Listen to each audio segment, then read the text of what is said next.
ഇന്ന് പെട്ടെന്നുള്ളൊരു തീരുമാനമാണ് കേട്ടോ, മുട്ടച്ചോറ് ഉണ്ടാക്കുക എന്നുള്ള സമയം 1 മണിയായി. 1 മണിയായാലും കുഴപ്പമില്ല, നമ്മൾ ചോറൊക്കെ ഉണ്ടാക്കി വെച്ചതാണ്. അപ്പോൾ നമുക്ക് കുറച്ച് വെജിറ്റബിൾസ് മാത്രമാണ് ആവശ്യം. അപ്പോൾ നമ്മൾ ആദ്യം തന്നെ ഒരു മുട്ട ചില്ലി ആക്കി എടുക്കുകയാണ്. കുരുമുളക് പൊടിയും ഉപ്പും മാത്രം ഇട്ടിട്ട് നമുക്ക് ഒന്ന് ചിക്കി പരത്താം. അപ്പോൾ അത് വലിയ പണിയുള്ള പണിയല്ല.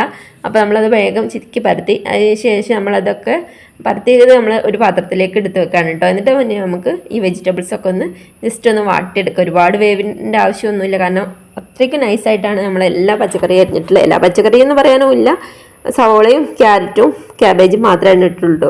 വേറെ പലതും കടല അങ്ങനത്തെ എല്ലാം കൂട്ടി നമുക്കിത് വെറൈറ്റി ആക്കാം. പക്ഷെ നമ്മളിപ്പോൾ നമ്മളെ കയ്യിലുള്ള ക്യാബേജും ക്യാരറ്റും സവോളയും പച്ചമുളകും പിന്നെ മല്ലിച്ചപ്പും മാത്രമേ എടുത്തിട്ടുള്ളൂ കേട്ടോ. പിന്നെ ഒരുപാട് ഈ ഭക്ഷണത്തിൽ ഒരുപാട് പച്ചക്കറികളൊന്നും കാണുന്ന വലിയ ഇഷ്ടമൊന്നുമില്ല. പക്ഷെ ഇത് കളർഫുള്ളായതുകൊണ്ട് ഇത് കഴിക്കും എന്നുള്ളൊരു പ്രതീക്ഷയിൽ ഉണ്ടാക്കിയാണ് കേട്ടോ. അപ്പോൾ ആദ്യം തന്നെ നമ്മൾ സവോളയും പച്ചമുളക് ഇട്ടൊന്ന് വഴറ്റി കൊടുത്താൽ വഴറ്റുമ്പോൾ കുറച്ച് ഉപ്പ് ഇട്ട് കൊടുത്തിട്ടോ. ആ ഒരു ഉപ്പ് നമ്മൾ ഇട്ട് കൊടുക്കണുള്ളൂ, കാരണം പിന്നെ മുട്ടയിൽ നമ്മൾ ഉപ്പ് ഓൾറെഡി ഇട്ടതാണ്. അങ്ങനെ ഉപ്പ് എല്ലാം വഴറ്റി എടുത്തതിന് ശേഷം പിന്നെ നമ്മൾ ഓരോന്ന് ക്യാബേജായിട്ടും ക്യാരറ്റായിട്ടും ഒക്കെ ഒന്ന് വഴറ്റി കൊടുത്തു.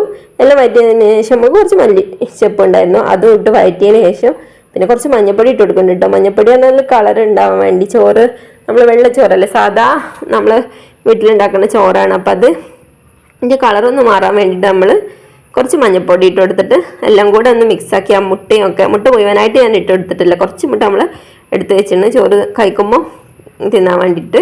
അപ്പോൾ ഒക്കെ ചെയ്തതിന് ശേഷം നമ്മളൊരു പ്ലേറ്റ് ചോറാണ് കേട്ടോ, മക്കൾക്ക് 2 പേർക്ക് വേണ്ടിയിട്ട് മാത്രമാണ് ഉണ്ടാക്കുന്നത്. അപ്പോൾ അതൊക്കെ ചിക്കി പരത്തി വെച്ച് നന്നായിട്ട് മിക്സാക്കി വെച്ച് നല്ല ചൂടുണ്ട് കേട്ടോ. അപ്പോൾ നമ്മളിത് ഒരു പാത്രത്തിലിട്ട് ഇലയിലിട്ട് കഴിക്കാൻ, ഇലയിൽ കാണാനൊക്കെ നല്ല ഭംഗിയുണ്ടായിരുന്നു. അപ്പോൾ സംഭവമൊക്കെ അടിപൊളിയായിട്ടുണ്ട്. അപ്പോൾ നമ്മളതിന് സ്റ്റൈലിന് വേണ്ടി ഒരു പാത്രത്തിലൊക്കെ ഇട്ട് നമ്മൾ ചട്ടപ്പുട്ട് പോലെ കമത്തി വെച്ചതാണ്. മുട്ടയുണ്ട്. ഇനി നമുക്ക് ഇതിൻ്റെ ഡെക്കറേഷൻ പോലെ നമ്മൾക്ക് ഇതിൻ്റെ സെൻറ്ററിൽ ഒരു മല്ലിച്ചപ്പൊക്കെ കുത്തി വെച്ചാൽ സ്റ്റൈലാവും. അപ്പം സംഭവം കിടുക്കാച്ചയാണ്. പെട്ടെന്ന് തയ്യാറാക്കാൻ പറ്റിയൊരു ഐറ്റമാണ്, കുട്ടികൾക്കൊക്കെ ഇഷ്ടപ്പെട്ടും കളർഫുള്ളാണ്. അപ്പം എല്ലാവരും ട്രൈ ചെയ്യാം. Thank you.